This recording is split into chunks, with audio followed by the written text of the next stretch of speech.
Hi guys, so this is the snake for the mall installation. Last year I did a revolving dragon called Elton. This year it's Year of the Snake, so I'll be doing a snake.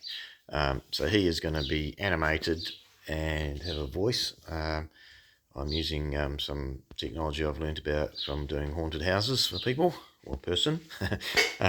So this is a baseboard.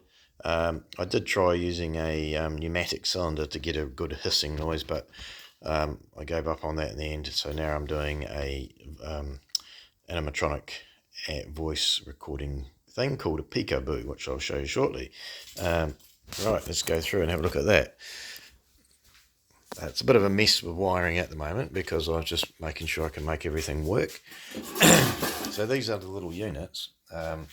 They're great. You can record sound onto them, and you have two relays for movement, and then a trigger which can be just a button or a proximity thing, whatever they're called.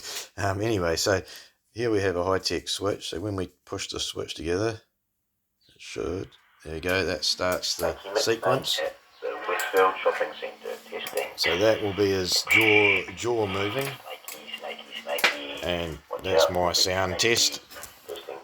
So that runs through what you're doing, so you can record more onto that. Obviously I'm not going to have that voice but that's just to get a bit of an idea of it. So that's all working now, so I'm happy with that. I know where everything goes. So getting a rough shape coming out here now. I've got a bottom jaw roughly formed. I've got all the mechanics working in the sound system.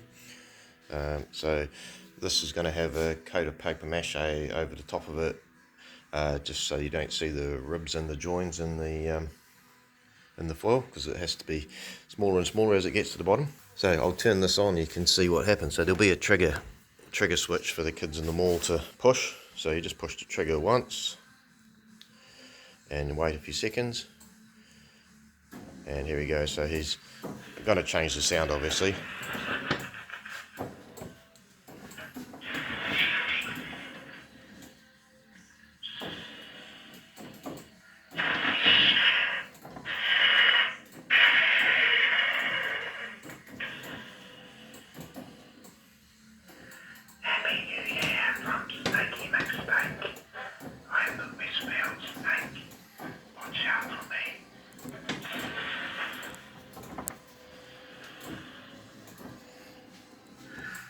So yeah, so he's going to get a bit more programming, obviously, so his mouth moves with his voice.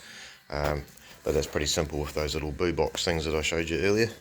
So he has, as you've seen in my earlier videos, he now has all his mechanical parts fitted, so that he will talk and his mouth moves.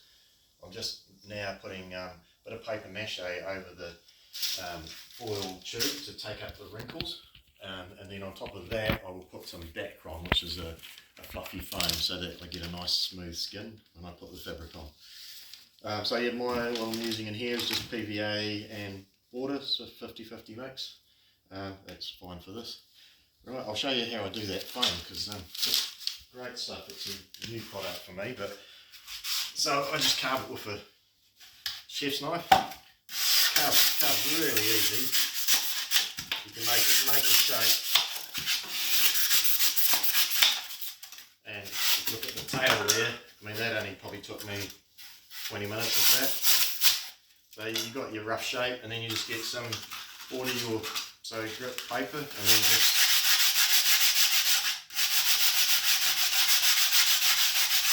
you get a very quick, nice shape. So it's yeah, it's a really good product. It's an insulation material. I don't know exactly what it's called, but places that do the insulated roofs have loads of seconds of it, and you get it for next to nothing. It's non-toxic, it's fireproof, and yeah, and it's easy to work with. Just dusty, that's all. But yeah, so this is Snakey McSnake, and he's starting to take shape. Next video will be completely finished. Keep in touch. Bye.